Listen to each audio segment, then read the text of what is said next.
Black fungus और white fungus. एक तो पहले से ही हम लोग कोविड की वजह से इतने सब लोग डर में हैं, पैनिक में हैं, और अब ये नया फंगल इन्फेक्शन ये कहाँ से आ गया। Hello, this is doctor Anupam and I am a nutritionist and dietitian. और आज मैं बात करूँगी ये ब्लैक और वाइट फंगस के बारे में कि क्या इसके बारे में मिसकंसेप्शंस स्प्रेड आउट हो रही हैं और क्या है इसकी रियलिटी। तो सबसे पहले बात करते हैं ये जो ब्लैक फंगस या फिर जिसको हम बोलते हैं म्यूकोरमाइकोसिस, ये आखिर में है क्या। तो बाकी फंगस की तरह ये ब्लैक फंगस भी कोई नया फंगस नहीं है। ये बहुत से सालों से हमारे एटमॉस्फेयर में, हमारी एयर में प्रेजेंट है। ये इसकी इन्फेक्शंस पहले भी हो रही थी स्प्रेड आउट, आज भी हो रही हैं। तो इसमें नई बात क्या है? नई बात ये है कि कोविड के सिनेरियो की वजह से लोगों ने अपने घरों को, अपनी बॉडी को इतना ओवर सैनिटाइज कर लिया है कि हमारी बॉडी के अंदर और हमारी बॉडी की बाहर, हमारे ऊपर जो वो गुड बैक्टीरियाज रहते थे, जो कि हमें बहुत सारी फंगल और अदर बैक्टीरियल इन्फेक्शन से प्रोटेक्ट करते थे, हमने उनको भी साथ में किल कर दिया है, जिससे कि हमारी नेचुरल इम्यूनिटी है जो ऑलरेडी लो है। तो इस वजह से ये फंगल इन्फेक्शंस ज़्यादा स्प्रेड आउट हो। तो और कौन सी कंडीशंस हैं जिनमें ये फंगल इन्फेक्शन स्प्रेड आउट होने के चांसेस ज़्यादा रहते हैं। सबसे पहले तो इम्यूनो कॉम्प्रोमाइज्ड पेशेंट्स, जिन पेशेंट्स की इम्यूनिटी लो है, जैसा कि जो लोग कोविड की वजह से या किसी भी और डिजीज़ की वजह से अभी रिसेंटली हॉस्पिटल स्टे करके आए हैं, जो लोग या तो इंट्यूबेशन पे थे, ट्यूब फीड पे थे, या फिर वेंटिलेटर पे थे, उनको ज़्यादा चांसेस हैं ये फंगल इन्फेक्शन होने के। और जो पेशेंट्स किसी भी डिजीज़ की वजह से कॉर्टिकोस्टीरॉइड यानी कि स्टीरॉइड्स पे है, उनको ज़्यादा चांसेस है। जैसे कि एस्थमा के पेशेंट्स हैं, या फिर जिनका कोई रीसेंट ऑर्गन ट्रांसप्लांट हुआ है, वो लोगों की इम्यूनिटी लो है, उनको स्टीरॉइड्स दिए जा रहे हैं, उनको ज़्यादा चांसेस है। या फिर जिनकी रीसेंट कोई भी सर्जरी हुई है, वो भी ज़्यादा प्रोन है। बर्न्स के जो पेशेंट हैं, HIV एड्स के जो पेशेंट्स हैं, एस्थमा के जो पेशेंट्स हैं, या फिर जिनको कोई भी ईयर, नोज़, थ्रोट या आइज़ की इन्फेक्शन है ऑलरेडी, उन लोगों को ज़्यादा चांसेस हैं ये ब्लैक फंगस होने के। या फिर जिन लोगों को डायबिटीज़ है और उनका डायबिटीज़ अनकंट्रोल्ड है, वो भी एक फेवरेबल कंडीशन बन जाता है for the fungus to grow. तो डायबिटीज़ जो वाले पेशेंट्स हैं उनको ज़्यादा चांसेस है। और स्ट्रेस और एंग्जाइटी, ये भी बहुत बड़ा रीज़न होता है हमारी इम्यूनिटी को लो करने का। और जो लोग बहुत ज़्यादा स्ट्रेस ले रहे हैं, किसी भी वजह से पैनिक कर रहे हैं, उन लोगों को भी ज़्यादा चांसेस हैं ये फंगल इन्फेक्शन।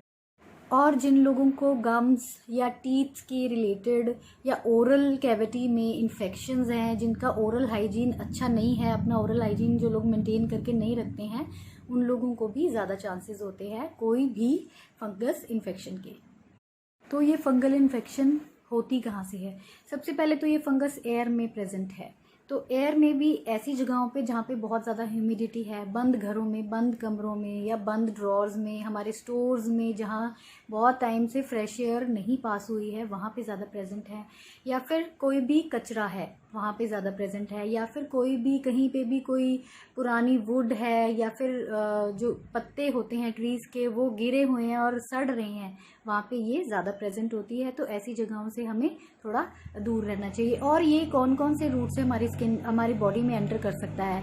देखिए, आईज से, नोज़ से, और हमारे माउथ से। और हमारी स्किन पे कोई भी कट्स हैं, कोई भी वूंड्स हैं या बर्न्स हैं, तो ऐसी जगहों से ये हमारी बॉडी में एंटर कर सकती है। क्या सिम्टम्स हैं कि हमें फंगल इन्फेक्शन हुआ है? इसमें आपको कफ, फीवर, हेडेक हो सकता है, या फिर आपके साइनस में पेन हो सकता है, मेंटल कंफ्यूजन हो सकती है, जैसे चक्कर आते हैं वैसा फीलिंग हो सकता है। अगर हमें इसका स्किन इन्फेक्शन हुआ है तो इन्फेक्शन साइट पे रेडनेस होगी, ब्लिस्टर्स होंगे, अल्सर्स होंगे, स्वेलिंग होगी और टेंडरनेस यानी कि पेन होगी। तो अगर ऐसा कोई भी सिम्टम्स है आपको, तो आप अपने डॉक्टर से कंसल्ट कर सकते हैं, जिससे कि आपका टेस्ट किया जा।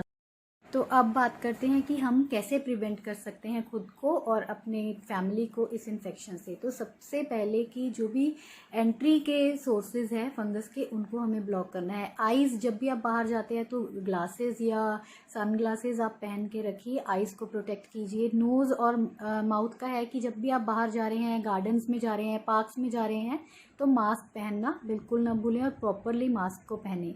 और क्या करना है, ओरल हाइजीन को मेंटेन करना बहुत इंपॉर्टेंट है।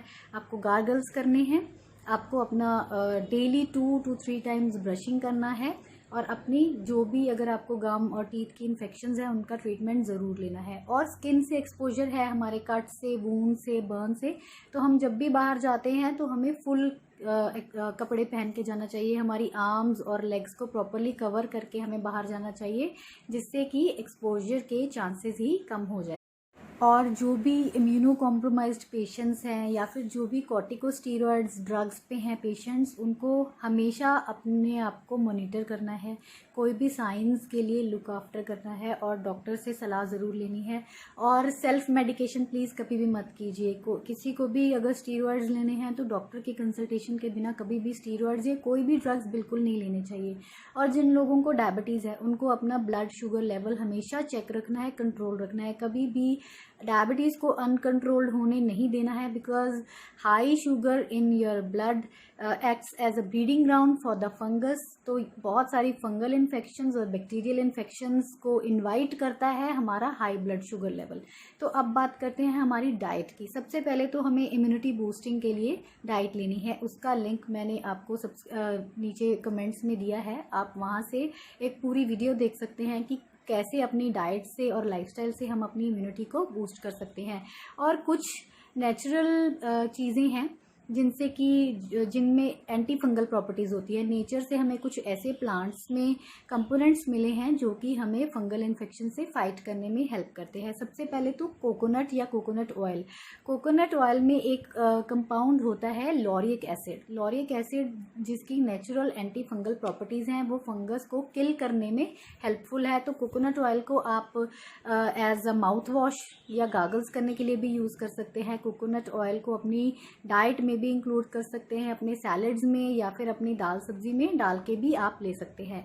Second is curcumin. Curcumin is a component that is present in जो हल्दी हमारी टर्मरिक होती है उसमें होता है। इसकी भी नेचुरल एंटी फंगल प्रॉपर्टीज़ होती हैं। तो कर्क्यूमिन हम कैसे ले सकते हैं, या तो मॉर्निंग में उठ के एक ल्यूक वार्म वाटर में हाफ टी स्पून हल्दी का डालिए, या फिर जो कच्ची हल्दी फ्रेश अवेलेबल होती है मार्केट में उसको ग्रेट करके हॉट वाटर में डाल के डेली इनटेक उसका कीजिए।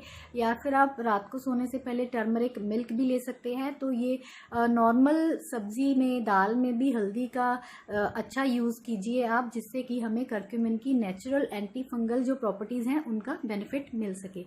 Third component is allicin. Allicin एक ऐसा कंपोनेंट है जो कि गार्लिक में पाया जाता है। ये भी हमें फंगल इन्फेक्शन से फाइट करने में हेल्प करता है। तो गार्लिक को आप अपनी डेली डाइट में इंक्लूड कीजिए। आप गार्लिक के 1 to 2 क्लोव्स डेली वाटर के साथ इंटेक भी कर सकते हैं, या फिर गार्लिक को अपनी डाइट में ज़रूर ऐड कीजिए। अपनी सब्जी में डालिए, दाल में डालिए, तड़कों में डालिए। तो गार्लिक का डेली इंटेक करना बहुत इंपॉर्टेंट है to fight this fungal infection. Fourth is probiotics. Probiotics क्या होते हैं, जो कि हमारी बॉडी में गुड बैक्टीरियाज की ग्रोथ को प्रमोट करते हैं। हमारी बॉडी में जितने ज़्यादा गुड बैक्टीरियाज होंगे उतनी ही हमारी बॉडी हेल्दी होगी।